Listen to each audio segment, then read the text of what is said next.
Next up, we have an exciting keynote by a distinguished thought leader and practitioner in the field of data sciences. Introducing Avishkar Mishra, popularly known as Avi to his colleagues, family, and friends. Avi, in his own words, is an Aussie living in the US with a manageable caffeine addiction. Avi heads and oversees all data science initiatives at TracFone Wireless, with a special focus on leveraging big data, machine learning, and artificial intelligence to improve customer experience and business operations. In his previous stint at Amazon, he's built machine learning solutions across advertising, recommendation engines, and Amazon Go, all of which we might have used ourselves at some point in time.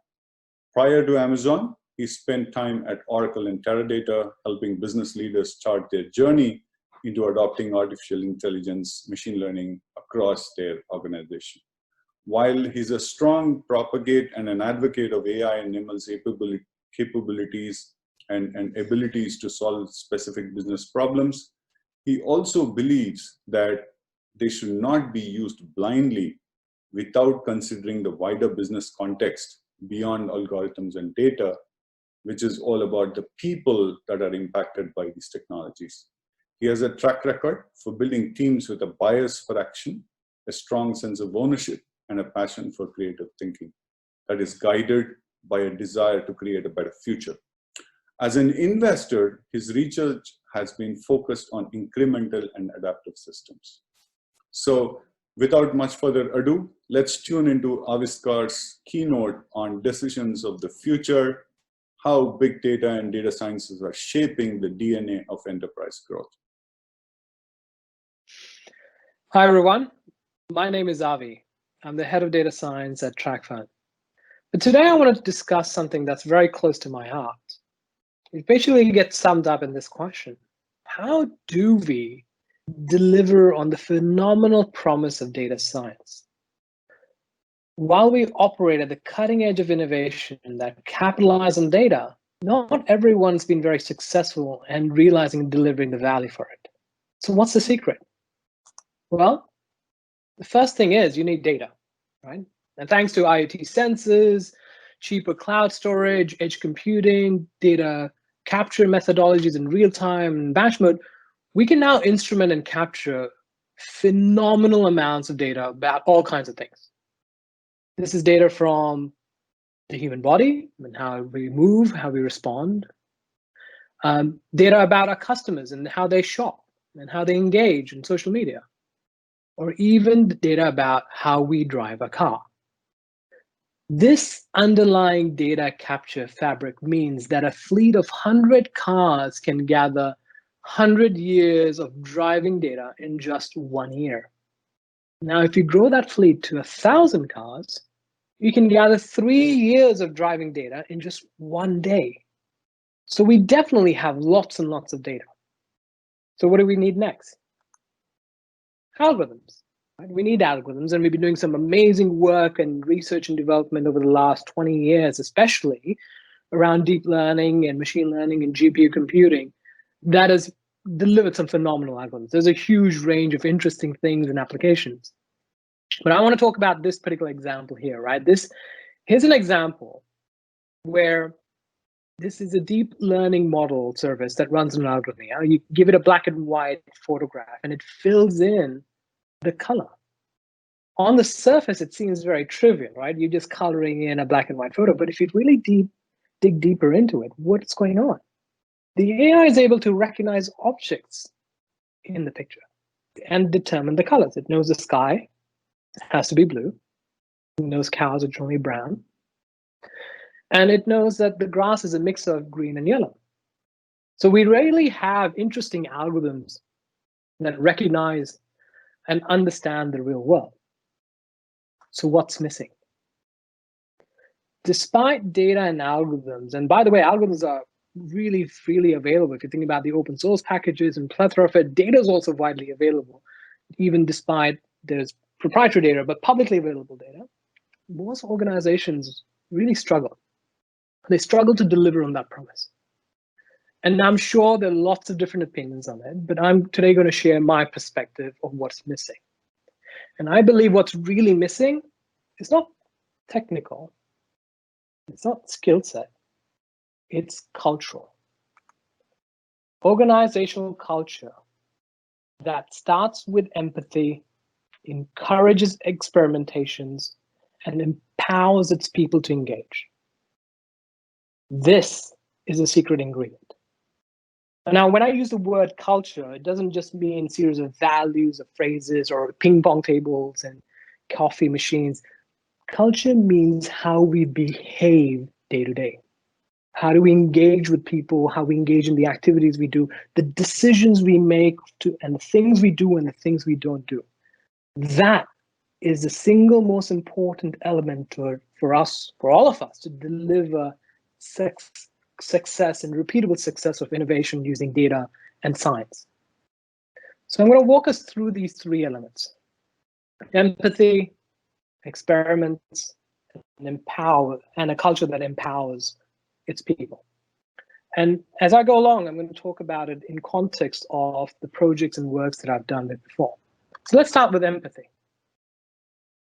Here's a really interesting example, right? Back in 2016, New York Times published an article dedicated on how to pick the fastest lane at a supermarket checkout. Now, granted, this is pre-COVID, and post-COVID, things will go back to the rushes.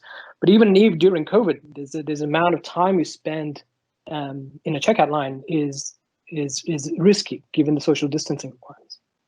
But think about this, right? You can all relate to the time when you've been in checkout, shopping, standing up in lines, waiting for the line to advance. Meanwhile, the poor person behind the checkout is feverishly working and scanning the items and bagging the items and at the same time trying to make small talk. Right? What was that experience like? That's time wasted, right? We waste so much of our time waiting in lines for things that are not really that important, where we're not really engaging in anything fulfilling or rewarding or engaging. In fact, each year, Americans spend 37 billion hours waiting in lines. That is a phenomenal amount of time that's just wasted. Imagine how the customer would feel. Imagine how people might feel if you were able to change that. In fact, that is what Amazon did with their Amazon Go. Now, I was lucky enough to work on Amazon Go a few years ago. But the Amazon Go project's emphasis was on understanding the customer experience, empathizing with them, and identifying the right opportunity to tackle and address. And they did it with the checkout times and the lines. What was interesting was using machine learning, AI, sensors, technology, they were able to eliminate people at the checkout. And so now the experience is simply walking in, picking up an item, and just walking out. It's a phenomenally different experience for someone engaging in a shopping experience compared to the traditional shopping malls and department stores and so forth. What it does, gives back customers their most precious resource, which is time. So the first key cultural element is empathy. Can everyone in your organization understand your customer, whether they're internal or external, their key pain points, to identify the problems that are most meaningful for them? If you pick the right problem, not only will you have great levels of support from your customers and willing to come along even with half-baked solutions, but also drive your adoption. That feeds back into your ability to deliver results on the data and data science. Next is experiments. Now, naturally, data science is an extremely risky endeavor, and most projects will fail for a while. So how do you deal with managing these kind of risks? I'll give you an example in the context of a project that I worked on a few years ago. It's a large lumber producer based out of North America. If we could predict the price of lumber accurately next week, the organization could optimize its inventory and supply chain to take advantage of arbitrage. Even a tiny improvement in the accuracy of predictions could translate to $20 to $25 million over 3 years. Now, I'm not a lumber expert, and I don't know hundreds, if not thousands, of variables that drive the price of lumber at any given point in time. So how did we tackle this problem in a matter of weeks? One word: experiments. Not just one experiment, but 40,000 experiments. Each of these dots, and you see in the chart, represents a single machine learning algorithm combination. So we explored nearly 40,000 algorithm combinations in a matter of few hours by using state-of-the-art big data technologies and machine learning, publicly available open source libraries in machine learning, and found an algorithm that would predict the price of lumber more accurately. So you see on the chart on the right, there's an algorithm in red that shows that it was in the target range 73% of the time, compared to the existing algorithm, which is target range around 40% of the time. That's a 1.8x improvement. And all that was done was through experimentation. If we had done that experimentation sequentially, one after the other, that would have taken years, if not decades. But this is where, using big data, distributed computing, we were able to speed up and do more of these experiments more quickly and narrow it into the algorithm that gave us the best results. So experimentation is critical for your success, right? If you can scale up the number of experiments that we can do at any given point, whether doing it faster or doing it lot more in parallel, you can minimize the risk of that failure and also mitigate the impact of failures so that you get to the solution faster and learn what works and what doesn't work and pivot and change the direction. So the question you should always ask is, how well is your organization set up to experiment at scale, whether it's with offline or online? How quickly can you go from a concept, which is in my mind, onto a working prototype into production? Because that is the key to learning and getting feedback. The third cultural element is, does the company culture empower its people? So what does it mean?